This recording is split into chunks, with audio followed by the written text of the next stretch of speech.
Welcome to the Tech Talks Daily Podcast, where you can learn and be inspired by real-world examples of how technology is transforming businesses and reshaping industries in a language everyone can understand. Here is your host, Neil C. Hughes. Greetings and salutations, and a big warm welcome back to the Tech Talks Daily Podcast. Now, at the moment, many businesses are juggling two very different worlds. We have the modern cloud infrastructure and Kubernetes. But on the flip side, there is a long list of a 10 to 20-year-old legacy tech, such as Oracle Solaris, old IBM and HP servers, and of course, those legacy applications. And business leaders are also challenged with managing security, the cloud and hybrid working. So today, I want to explore what advantages hybrid cloud and SaaS apps can offer businesses, and why it's more essential than ever that businesses rethink their people strategies and place a new emphasis on delivering a best-in-class employee experience. And in today's conversation, we have Sharon Besser from GuardiCore, and he's going to be joined by Anil Kumar from Citrix, who regular listeners will know has been on the podcast a few times before. But enough from me. Let's get today's guests on the podcast now. So a massive warm welcome to the show. Can you tell the listeners a little about who you are and what you do? Hello and welcome everybody. My name is Sharon Besser. I'm the Vice President of Business Development for GuardiCore, cybersecurity company partnering with Citrix ready for a couple of years now. And we are in the business of protecting the hybrid and distributed cloud. As for myself, I've been part of the cybersecurity industry since 1994. Like all good things, I came to it by accident and stayed part of it. It's an amazing journey to see how it evolved to what it is today. And I feel like I'm very fortunate to be a part of an industry that is growing and vivid and becoming only more important as the days goes by. Well, it's a pleasure to have you on the podcast. And Anil, you're joining me again. You should need no introduction because you've been on the podcast several times. But for anyone tuning in and hearing you for the first time, could you let the listeners know a little bit more about who you are and what you do too? Sure, Neil. Thanks for having me again here. Anil Kumar, I'm a technical marketing manager. Currently focused on building a security ecosystem through many of our security partners like GuardiCore and many other security vendors out there. Basically, day in and out, I help them join the Citrix Ready program, help them integrate and validate their solutions, and work with them to build joint solutions and messaging which help our customers solve key challenges they are facing. Overall, I think I've completed, I think I'm close to 13 years in the IT industry now, and just completed six years at Citrix. Excellent. And I've invited you both on the podcast today to discuss the disruption of the traditional firewall. So just to set the scene, can you tell me a little bit more about how you've seen firewall technologies evolve since the .com era? And Sharon, I'll let you answer that first. Yeah. So, first, I believe that I have some perspective being at my age, being able to install some of the first commercial firewall solutions out there in the early 90s, and then to see this evolving. I think that there are basically two types of areas in which the technology evolved. One is from how inspection by itself is being performed, what is the technology behind the scene to enable better firewalling, if you like. And the other one is how customers are using firewalls and what are their requirements from firewalls. But if I'm trying to put things in perspective, while customers' requirements have changed dramatically, while the market landscape is changing, adaptation of different and new IT technologies, the firewall itself, as we know it, did not changed a lot since the days of application gateways moving into stateful inspection in the early 90s. I think that the first revolution started when Checkpoint introduced a first meaningful UI and the way to inspect as a gateway. And then I would give Nir Zuk and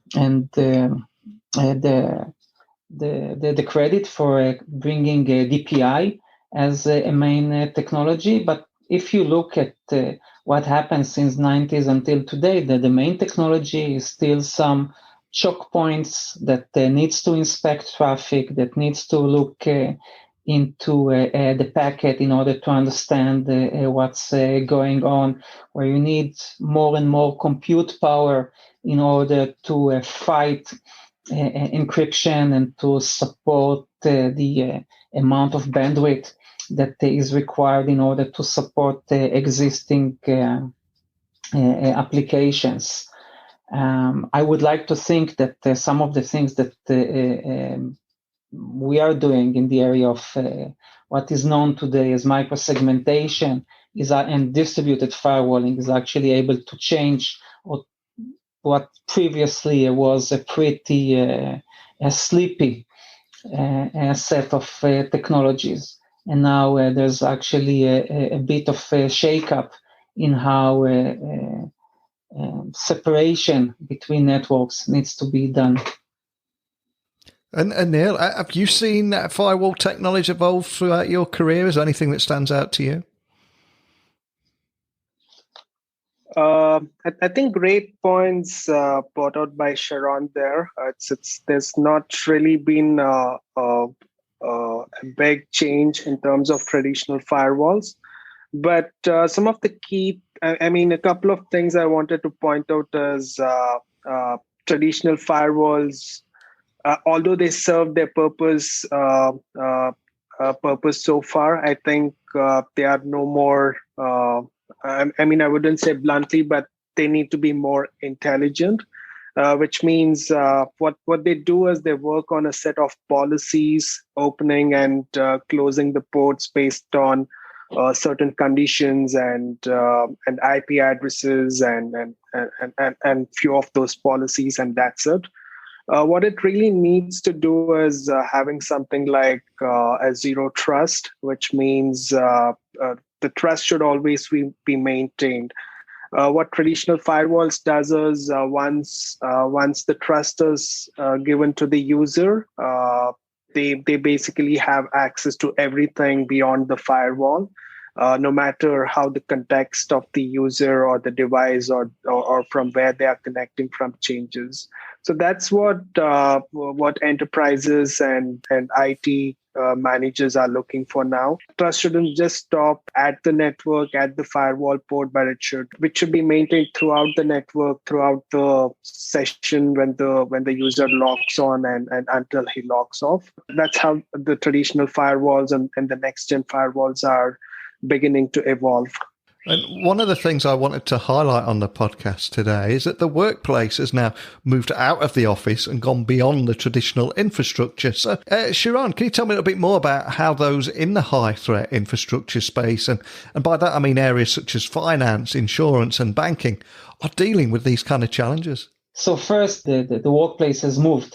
And look at us, right? I'm talking with you from my home office, which is mostly my home and less of my office, and it looks like you're also not in a traditional studio anymore, and that's becomes normal. And even when COVID would end, a lot of the IT and knowledge employees, knowledge workers, would not work anymore from their homes. There will be additional new technologies that would enable this sort of a movement. And Anil talked about policies and how to implement zero trust and how the role of making sure that everything is okay would continue. And that's exactly, I think, where the discussion about the threat infrastructure and the threat landscape should go, because we are creating a much bigger attack surface for our own organizations.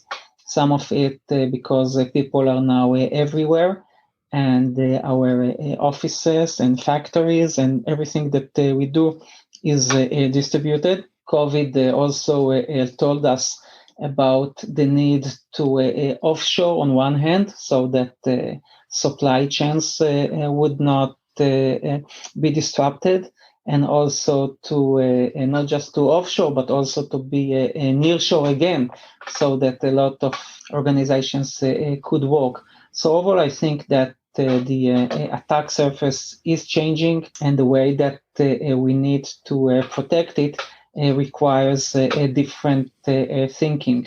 If there's anything that we've seen over the last couple of months, is how state-sponsored attackers are able to penetrate any organization. And this basically creates an effect that is damaging almost every industry, which requires different set of controls and policies in place to protect them. And Neil, I would imagine from the conversations you're having with your clients at Citrix as well, similar kind of concerns and challenges, is that right?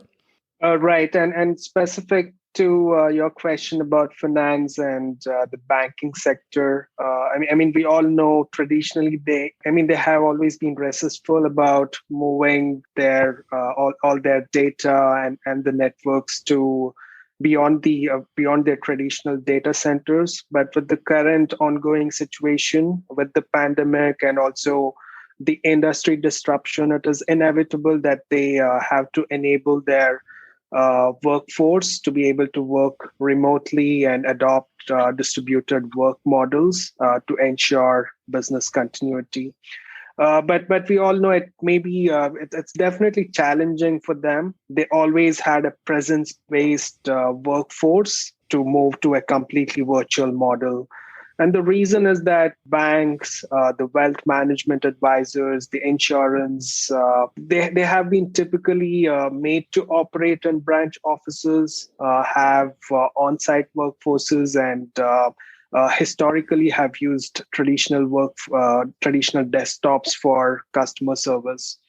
And like I said, with the pandemic situation, the issue what the IT managers face when it comes to moving such a huge workforce to completely remote is obviously scalability, and something which they can't resist is the advantage of moving to the cloud. So they are starting to plan and think, and also have started implementing the cloud journey. And we all know not everything will be moved to the cloud. There's always going to be that hybrid multi-cloud deployment scenarios. And what we advise them as, and what we've traditionally seen as deploying point products for on-premises security and different point products for their cloud infrastructure has always opened up gaps.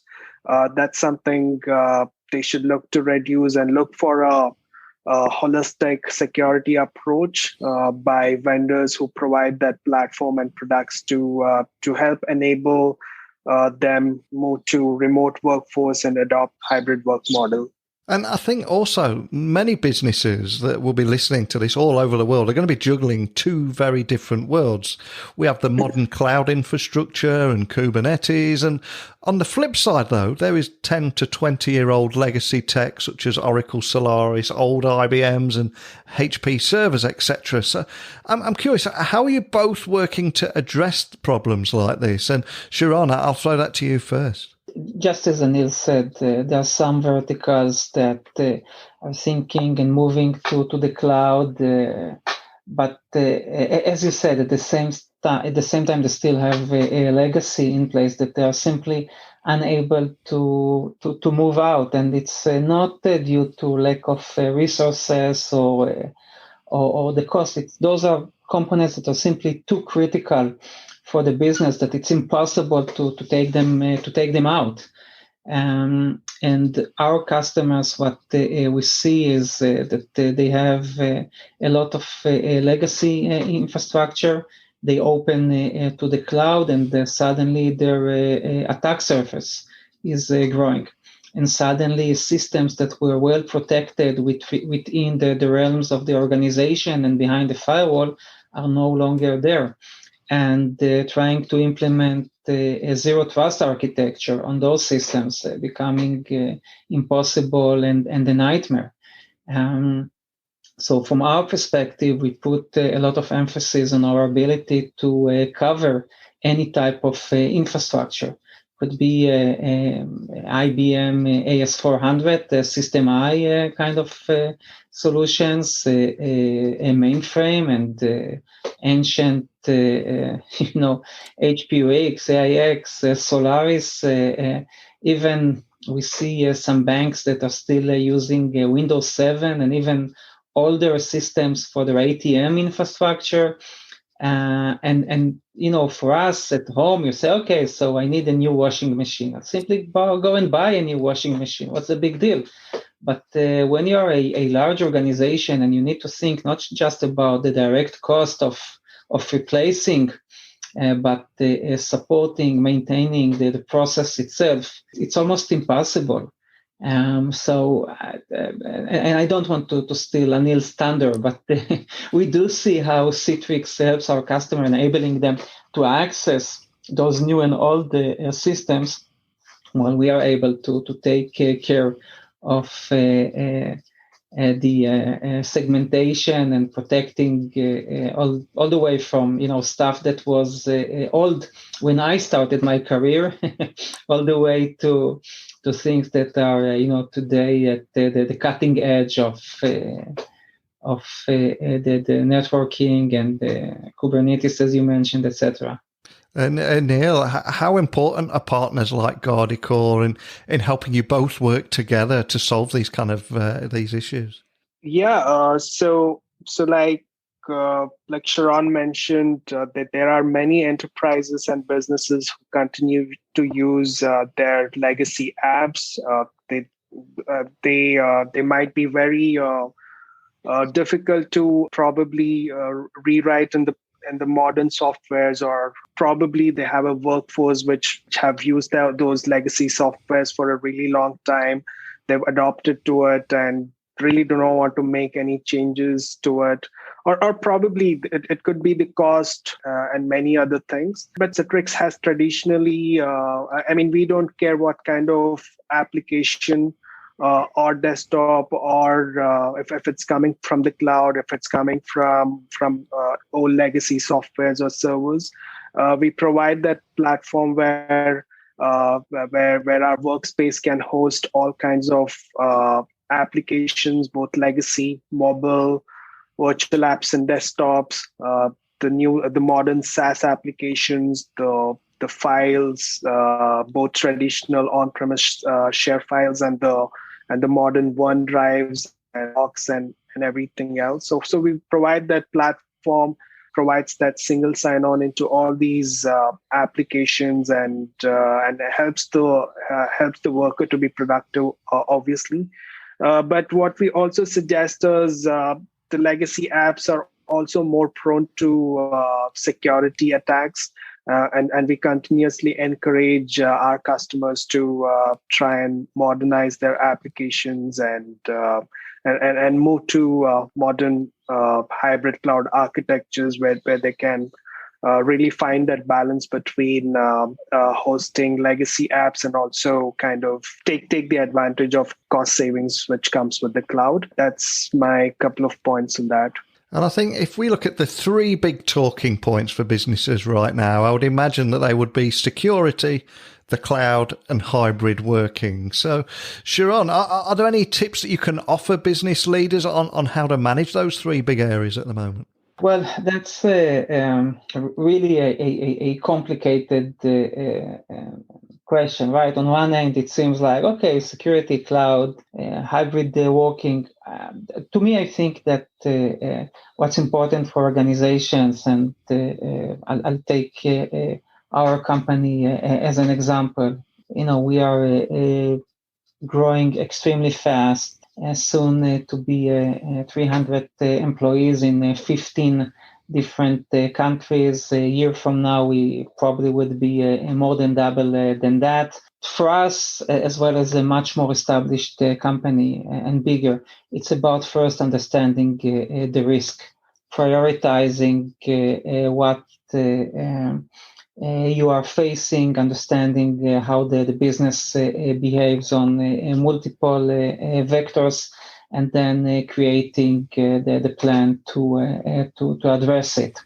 When I'm thinking about, okay, how to solve a problem, it's indeed first understanding the problem, understanding the context of it, and see how it is related to my overall issues that I'm facing. One thing that really helps us as a company to address those was following industry best practices. So we've went very early through the process of certification, ISO certification, both for our security and privacy, as well as for our quality management systems.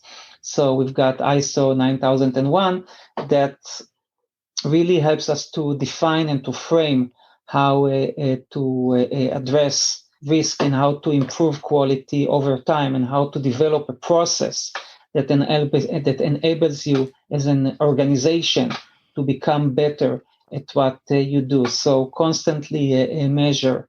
On top of that, as a management team, we've implemented an OKR methodology that allows us to measure objectives and then set key results that allows us to verify that our objectives are met. So those two systems in place, one different controls for quality and security, as well as a management piece, allows us to address the different challenges. And each time the challenges are evolving and changing, but over time we are able to address them in the most efficient way that we can, and prioritize it according to the risk itself. And Neil, from the conversations you're having with Citrix clients, are there any tips that you can offer that will help people better manage these areas too? Yes, definitely. So, great point. There are a lot of, we've been seeing the rise of hybrid working, the cloud, the proliferation of cloud and cloud applications, and a lot of enterprises embracing public clouds and SaaS applications and etc. But what's also important is to manage security in this cloud first hybrid working world. And let's take a step back and see how IT enforces security today. So our customers typically use multiple proxies and security solutions, and for accessing applications hosted in their local data center, applications that are consumed as SaaS through a browser, or even native mobile applications.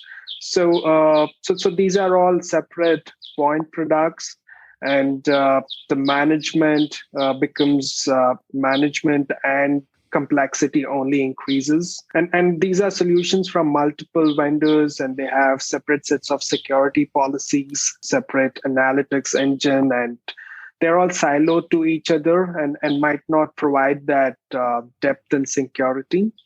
And as we all say, you're as strong as your weakest link, which means if one product that is not integrated or does not provide the needed granularity in controls, it can break your entire network and expose it to the external and internal threats. And some of the security issues which results from such a complex security architecture are that there is no or limited integration across multiple vendor products. A product that, there could be a product which inherently trusts a device or a URL or a whitelisted application, and that can expose an entire network to threats and so on and so forth, right? And with that, the addition of cloud obsoletes the traditional perimeter security itself as the virtual boundary of an enterprise, and it now includes localized branch sites, centralized private data centers, and multiple public clouds where apps and workloads reside. So like I said earlier, Zero Trust kind of helps resolve a lot of these issues. It helps mitigate the complexity around factors by removing assumed trust and confirming it in every step of the way.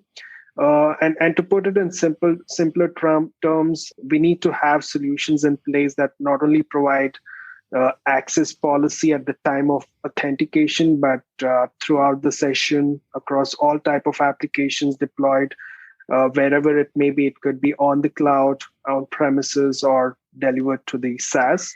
And the most important point is for the end user, this security should be invisible regardless of the locations or the devices from which they log in. And for the IT, security should be something which should be granular, contextual, continuous, and very easy to manage. And we at Citrix, we provide that holistic approach through our secure access solutions, which is backed by the SASE architecture, which was defined by Gartner. We have all the capabilities which Gartner has defined in their SASE framework, including Zero Trust network access. So that's something which our customers are embracing. And we understand that they have been using a lot of these point products, and the question is, do they want to rip and replace everything? So the simple answer is no. We understand a lot of our customers trust and have been using a lot of these security vendors, and they do not want to just replace it overnight. So through our Citrix Ready program, through our validations, and through our partners like GuardiCore, we continue to evaluate products which really help customers in their security journey, make our Citrix workspace even more secure.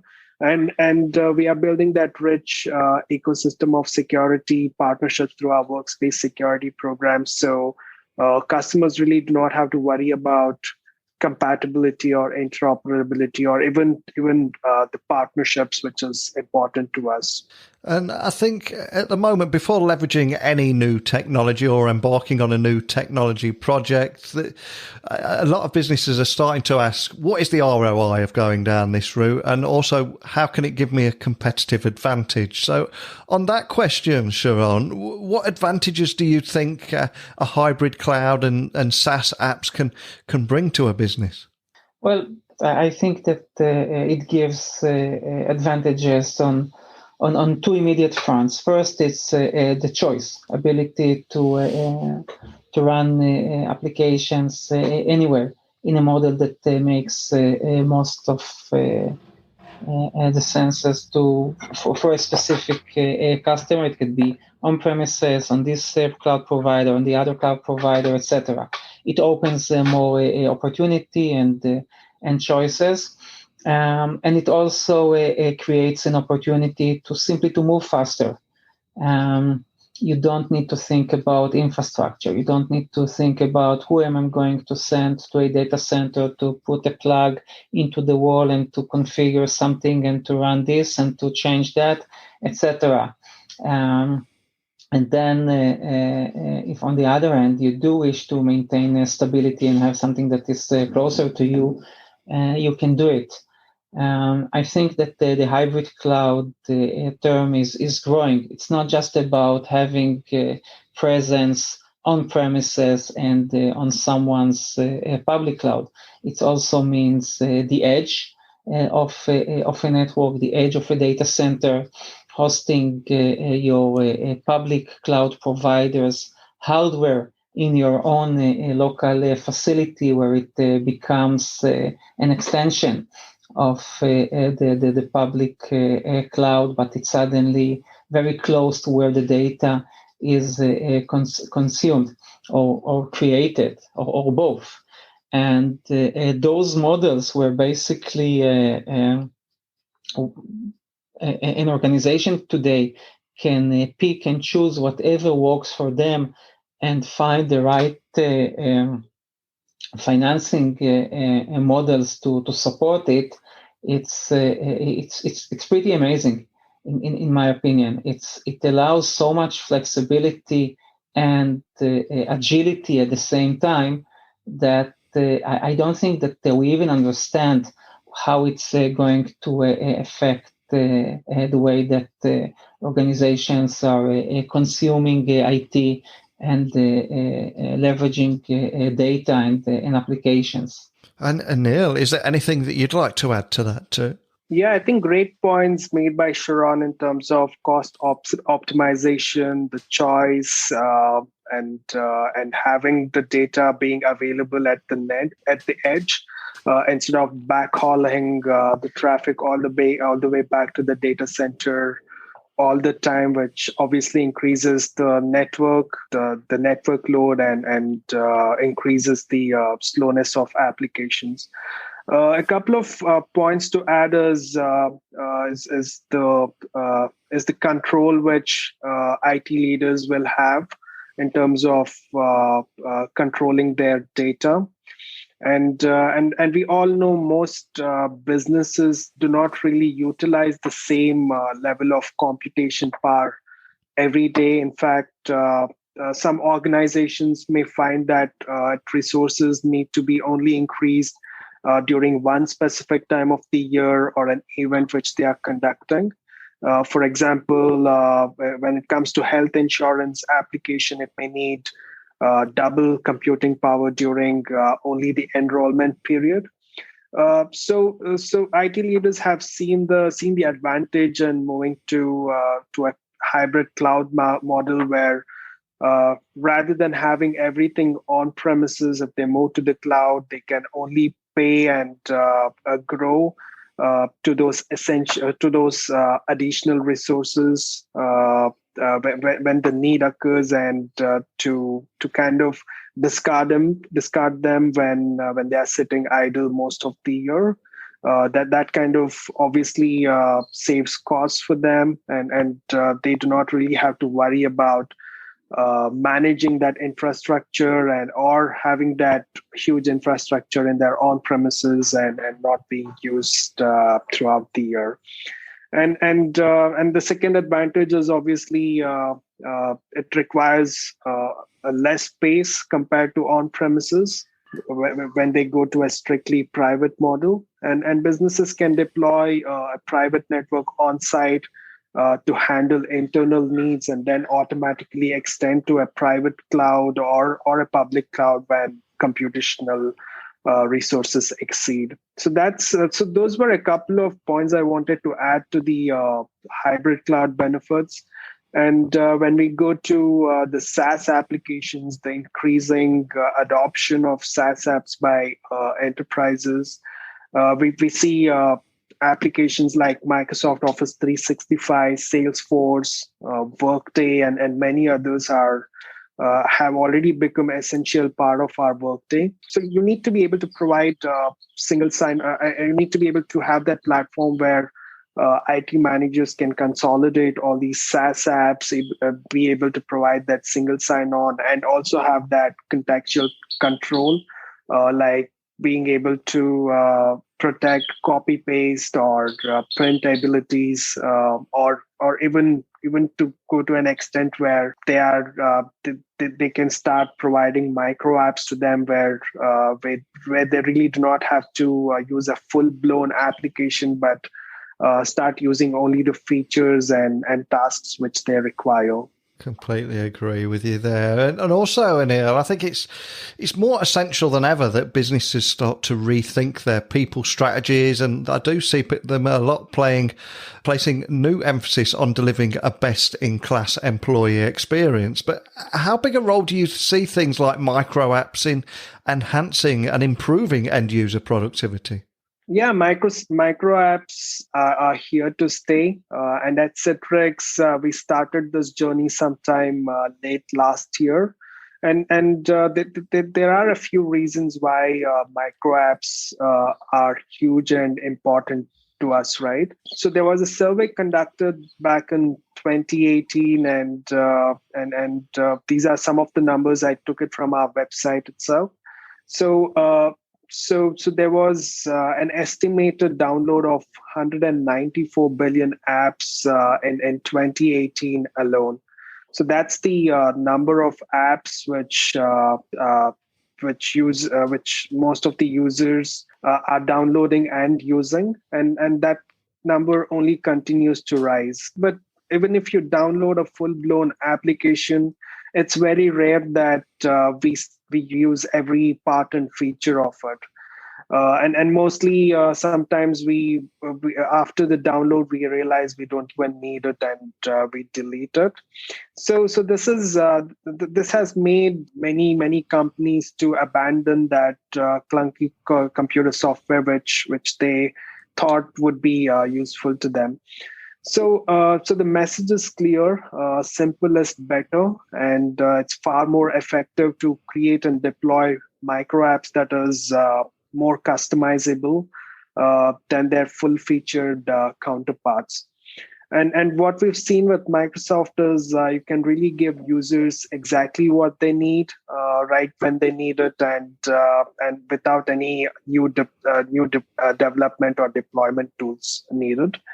And some of the advantages are with using micro apps within Citrix Workspaces. We already have 100 plus out of the box micro app workflows integrated within our workspace, so customers can start using them out of the box. Some of the examples are PTO requests in Workday, or creating opportunities in Salesforce, for which an employee had to go to Workday, be able to remember that username and password, open Workday or Salesforce completely, and then start using only to request a PTO or create a sales pipeline. So those tasks are distracting.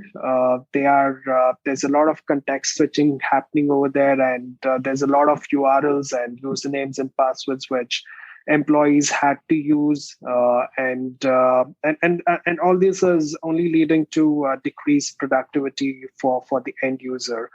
But with micro apps, these tasks like PTO requests, or creating a sales pipeline, or many such tasks which really do not require a user to launch that application. It's presented to the user like as tasks, and they can just use what they want and continue to do their work. And it's all presented in our Citrix Workspace platform, so that one login, they are presented with the workspace. They already have their traditional apps and desktops and everything else, and now they are fed with tasks and events for which they really do not have to launch an application to do that very minimal task, which would obviously take time. And if you forget the username or password, there's additional burden on the help desk to resolve those issues and everything. And to create such micro apps, it's very easy. We have a complete developer a toolkit available in our workspace, and we are working with a lot of these web application and SaaS app vendors out there to create these micro apps and provide to our customers out of the box. Fantastic. Well, I've loved chatting with you both today. But before I let you go, one question I would love to ask both of you, and Anil, we'll ask you first, is so much has changed over the last 12 months, and we are heading to even more exciting areas here as the workplace continues to evolve. But is there anything in particular that excites you about the future of digital workspaces, edge computing, and GuardiCore, and how GuardiCore and Citrix will continue to work together? Yeah. So like I said, partnerships are important to us, and at GuardiCore, GuardiCore are leaders in microsegmentation space, which we don't do within Citrix. So such partnerships become important, and which solve real business use cases focused on security for our customers. And like I said, so through the Citrix Ready program, we continue to work together and evolve together to make our customers aware of the joint solutions which we have. And some of the it's exciting to see people coming back to offices in the near future, and we hear from a lot of our customers that who were not really remote traditionally, and now they are embracing that hybrid work where they would want to allow a few employees to continue to work from home all the time. They have the option to come back to work anytime they need. Bring your own devices are here to stay, and a lot of advances in the chipsets and computer power compared to what it used to be earlier with the traditional mobile phones and laptops. And to be able to get that work done with minimum powered hardware like Chromebooks and Raspberry Pis. So a lot of exciting stuff coming up in the near future for sure. And Citrix digital workspaces and partners like GuardiCore would only enable productivity and security through our joint solutions. And Sharon, is there anything in particular that excites you about the road ahead and that relationship that you have with Citrix too? So, someone wise once told me that the future is ahead of us. I like to joke about it, but honestly, I think that we are living in an amazing time right now in terms of technology and the need to change things and adapt things very, very quickly. So the need for a change, the need to do things differently, just creates new technology opportunities. And exactly as Anil said, more people are connected with more devices.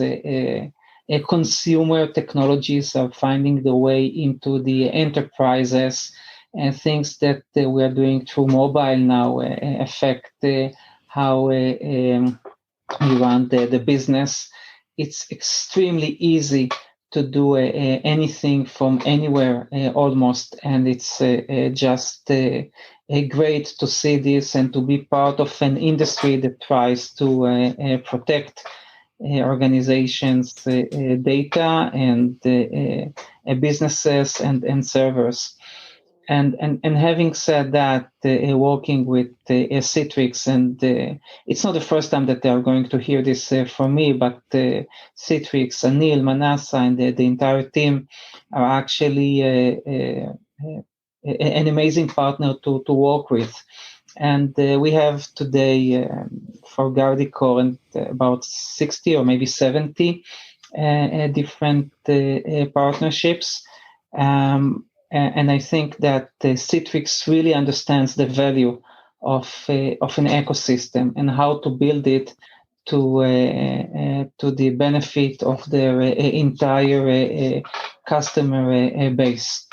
and the ability to deliver a joint solutions to end users, see them using it, see them growing and actually making use of something that my team developed for the benefit of something. It's really rewarding. And from that perspective, I think that the Citrix partnerships gives us something which is more than a certification or seal of approval or anything like that. It's the actually ability to witness how we are able to deliver a good and kindness to the world. And I don't know. I don't know if many people know, but when COVID started, we actually gave away licenses of our product for anyone that needed to set up and to work remotely. No question asked, nothing required, and this was possible through the partnership with Citrix to do this, and eventually to see people that are able to maintain their jobs and positions and to assist others, and obviously a lot of healthcare and medical, which is an important vertical for us, to see all those people actually using some of the stuff that we develop.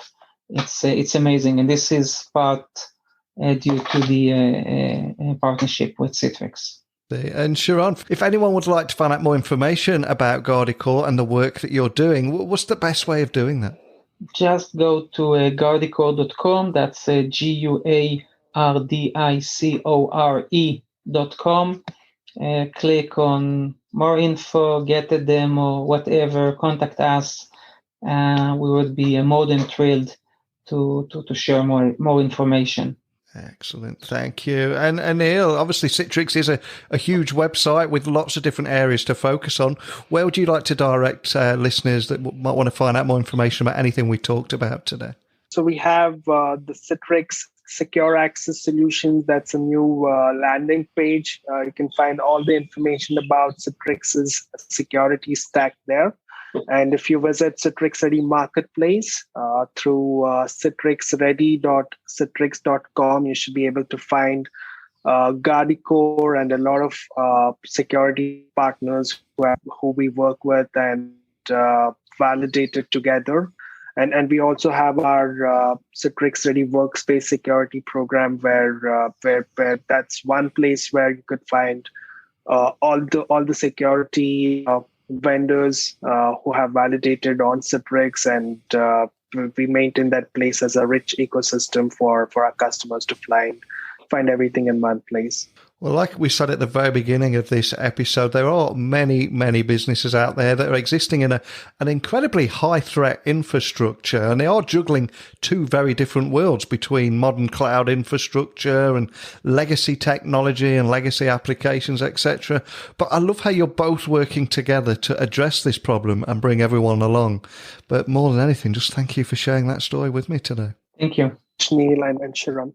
What I found particularly interesting was discussing the disruption of the traditional firewall and how firewall technologies have evolved since that .com era. But I also enjoyed, of course, hearing about the future of digital workspaces, edge computing, and how GuardiCore and Citrix are going to continue to work together to solve real-world problems, and also the increasing role that micro apps is becoming in enhancing and improving end-user productivity. But a big part of this show is not about me or even the guests, but about you listening and sharing your insights, your experiences, questions, concerns, and everything in between. So please email me, techblogwriter@outlook.com. You can connect with me on Twitter, Instagram, LinkedIn. Just look for @Neil C. Hughes. Nice and easy to find. Remember, you are what makes this podcast special and why there is at least one episode going out 365 days of the year. So please keep your questions coming in. And also remember, if you need help launching your own podcast, you just want somebody else to worry about editing audio files and all that stuff, or need help ghostwriting articles for your business, you can learn more about how you can work with me at techblogwriter.co.uk. But more than anything, I just want to hear your insights, your struggles, how you're overcoming them, And if you want to come on the podcast, let me know too. But that's it for today's episode. So a big thank you for listening as always. And until next time, don't be a stranger. Thank you for listening to the Tech Talks Daily Podcast with Neil C. Hughes. Remember, technology works best when it brings people together.